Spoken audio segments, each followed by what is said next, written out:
Well, the recent flood of illegal immigrants into our country has been the topic of much discussion and heated debate in Congress, the vast majority of it negative.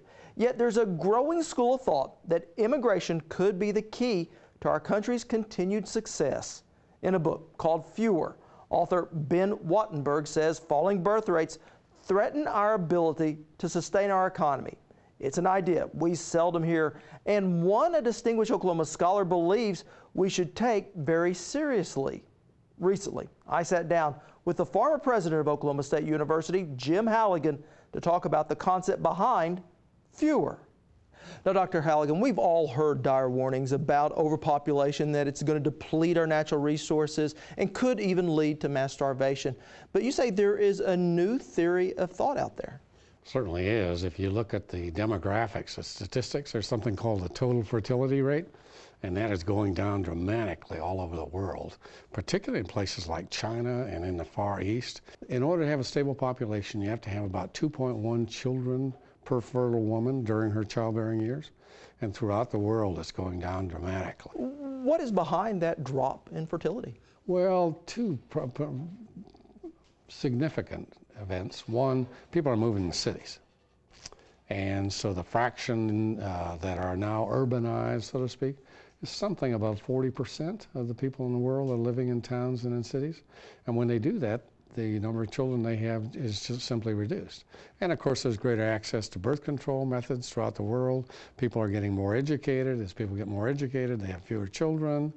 So when you're only having one child per woman, the child is going to be what they call the little emperor, all right? That's what they call them in China.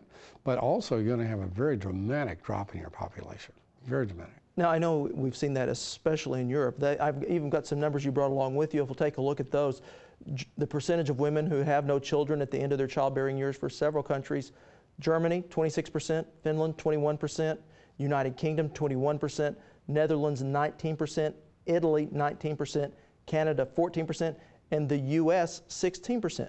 What is that going to mean for our population? It means if we don't have immigration, our population will stabilize. Right now, in the United States, we're at about 2.01, and you need 2.1. So we're very close to a stable population. But we've always had significant immigration into the United States.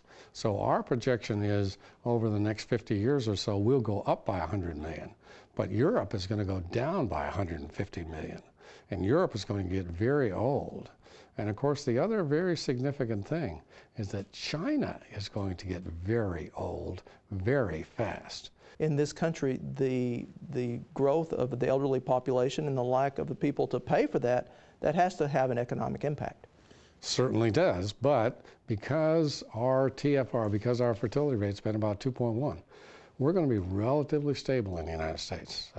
Without immigration, we would have a very difficult problem. But we have had something like 1.5 million people a year, legal and illegal, coming to the United States. A lot of people, it's a very difficult number to estimate, but people say something like 10 to 15 million illegals in the United States at this particular time. But they're going to have children, et cetera. And so I think the United States is in a good position relative to Europe and countries such as Japan. And China's going to face a very significant problem. South Korea has a horrendous problem. They are aging very, very fast. And so there's been a feeling before that the Western countries, such as the United States and Europe, had one view of this, and the Far East had a different view. Not true.